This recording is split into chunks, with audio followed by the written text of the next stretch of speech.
is clearly ready to move on from this national security blunder, it is also very clear that lawmakers on the Hill are not and are still asking questions. Some top Republicans in the Senate saying that they are not done with this yet. Were you satisfied with the answers that you heard from the administration officials here? No, I wasn't. I think they made an error, and I'm not sure that this episode is over with yet. Admitting that it was a mistake, I think, is the minimum, and I don't think it's difficult, quite honestly. I find it stranger that some people find it difficult. There's a lot more things we should know. Any concerns about what happened with this group chat? Yeah, of course, but it's going to be investigated.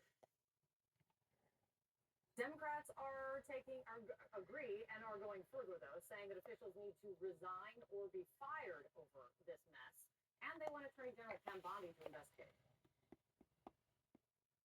Instead of accepting responsibility outrageously, Secretary Hegseth attacked the journalist and called him deceitful. He took the deny till you die approach. Secretary of Defense Pete Hegseth should resign. And I'm of the view that there ought to be resignation, starting with the National Security Advisor and the Secretary of Defense. This morning, Senator Schumer and other top Democratic senators penned a letter to the president, and in it they write that you have long advocated for accountability and transparency in government. As such, it is imperative that you address this breach with the seriousness and diligence that it demands. John? Right, with us now, Maria Cardona, CNN political commentator and Democratic strategist, and Mark Short, former Chief of Staff to Vice President Mike Pence. A short while ago, we played the Defense Secretary Pete Hegseth, his new response to this, once again saying nothing to see here. This is how Politico writes that up this morning. And Defense Secretary Pete Hegseth is still in Hawaii, where he again reassured reporters last night that, quote, nobody texted any war plans, adding, I know exactly what I'm doing, which Politico says is strangely non-reassuring if you have to say it out loud. Mark Short, how do you feel like this response has gone so far? John, I think that actually Senator Kramer had the best response, which is like, if you admit it's a mistake and it's time to say we're going to take lessons learned from this and move on, it's the fastest way to move on. If you're negotiating whether or not this was what was classified, what was war plans, I think everybody can look at this and acknowledge it's a mistake.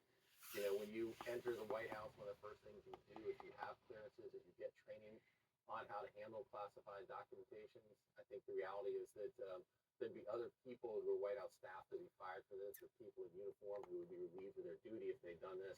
And so I think at the least you acknowledge it's a mistake, which I think to Waltz's credit, he tried to do last night to say, this is my mistake, we learned from it, let's move on. If you're continuing to have different narratives, the story's going to continue to go on. He did acknowledge that it was his mistake, but then went on to say that Jeffrey Goldberg somehow is also a villain in this for being invited by him to this group chat. Maria, how do you see, again, the response 24 to 36 hours in? Exactly how you shouldn't respond to a scandal, John. The Secretary of Defense has become the Secretary of the Indefensible.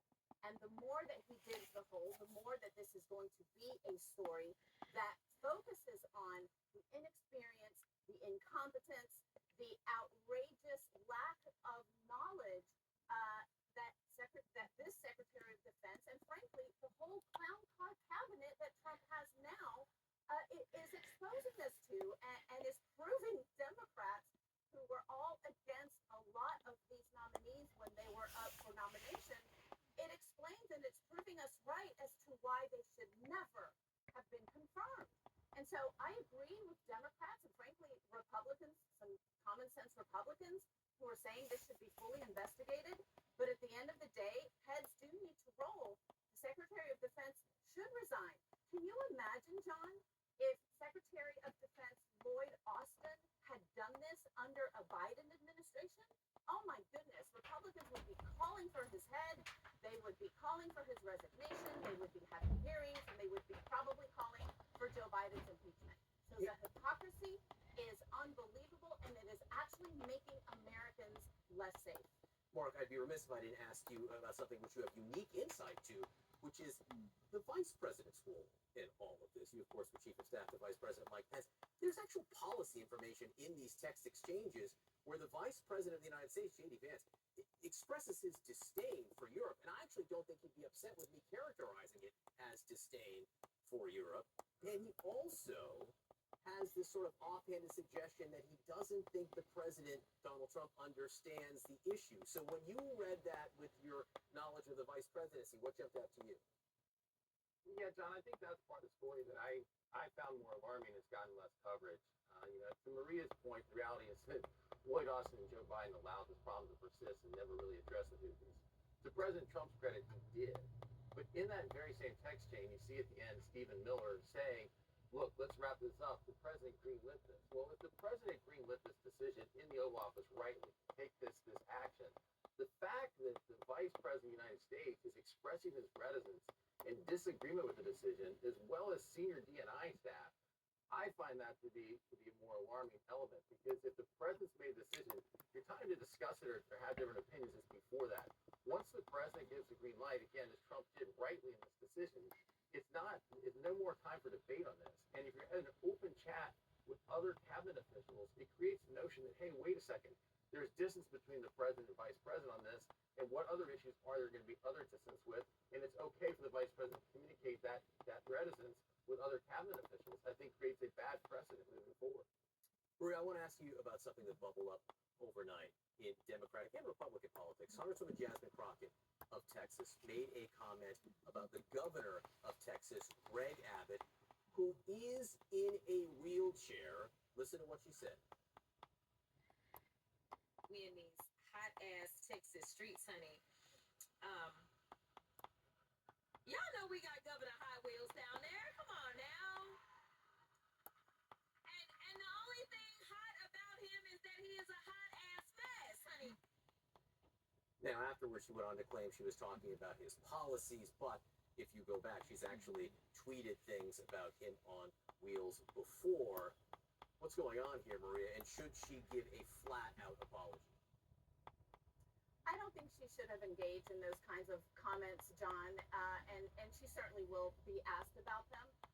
But I also have to underscore the massive hypocrisy of Republicans who are now apparently tearing their hair out over these comments, which again, I think were inappropriate. And it doesn't help because Jasmine Crockett has actually been a very vocal, effective, activist leader in the Democratic Party when we need her the most. So I think that these kinds of comments take away from that kind of leadership. But again, spare me Republicans of hypocrisy, because they said nothing when Donald Trump was mocking a disabled reporter. They say nothing when Elon Musk talks about disabled people in very derogatory terms, almost on a daily basis.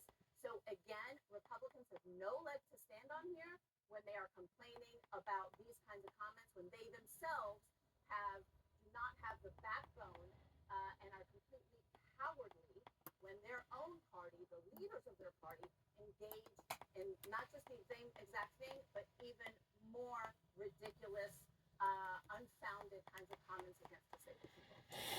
Rick Cardona, Mark Short, I appreciate both of you being with us.